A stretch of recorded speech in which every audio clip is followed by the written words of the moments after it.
want to make reference to a couple other documents before I discuss the bill. First of all, our Pledge of Allegiance, which we say every day, we pledge allegiance to the republic for which we stand, right? The flag and the republic for which we stand. When Benjamin Franklin, after our Constitution was ratified, he talked about giving us a republic if we can keep it. And I think people should analyze those two little quotes and wonder why there were references to republic in both of them. In any event, it kind of bugs me when people around here don't understand that. But Mr. Speaker, thank you very much. I'm about to yield to my friend Ms. Meng from New York, but I'm inspired by the remarks of the gentleman from Wisconsin, especially about the word republic, which of course comes from res publica, the public thing.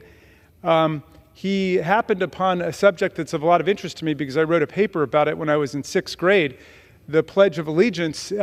It was written by a radical Baptist minister named Francis Bellamy. I'm not sure if the gentleman's aware of that, on the 400th anniversary of Columbus's arrival in the New World.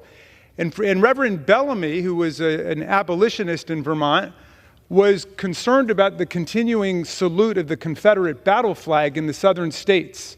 And so he wanted to write a flag salute that would be unifying for the Union.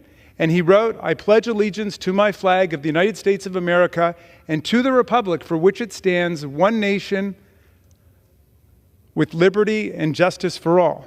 And you notice what is not in there. He did not have under God. That was added in 1954 by Congress, several weeks after the Supreme Court's decision in Brown versus Board of Education.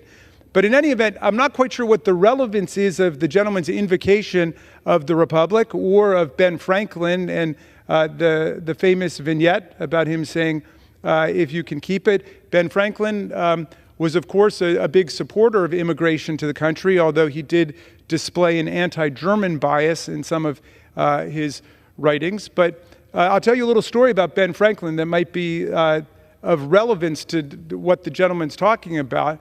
Apparently, because I just did a tour in Philadelphia with the Ben Franklin people up there, and we learned this wonderful story. He made a loan to a friend of his for $100, and then he recorded in his diary that this gentleman he made a loan to for $100, Josiah, was always disappearing behind a tree or a building whenever Ben came along. And he finally caught up with him and he said, "Josiah, you know, I loaned you $100, and I'm wondering, am I going to be able to get my principal back, or at least the interest?" And Josiah said, "Well, Ben, look, the $100 is well invested somewhere else, so you don't have to worry about that." And Franklin said, "Well, what about the interest?" He said, "Well, I forgot to tell you that it's against my religion to pay interest, so I can't pay you the interest." So Franklin said, "You mean to tell me it's against your principal to pay me the interest, and it's against your interest to pay me the principal?"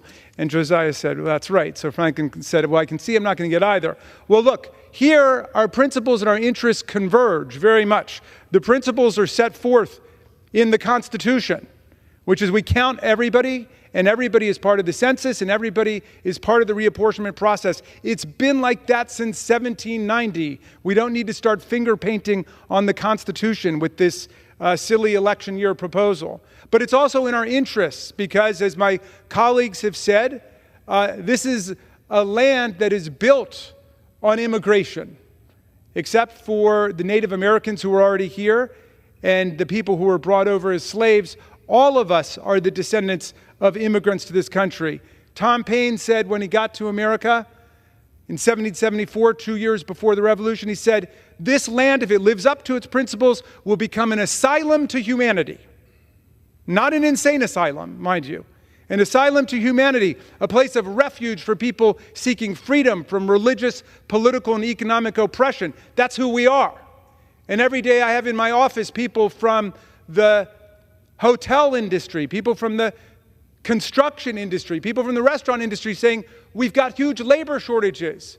We need people in America. So I'm for a whole lot more lawful immigration to America, less unlawful immigration in America, like the deal that was worked out in the Senate that was rejected by the Republicans, and a lot less demagoguery about who we are as a country.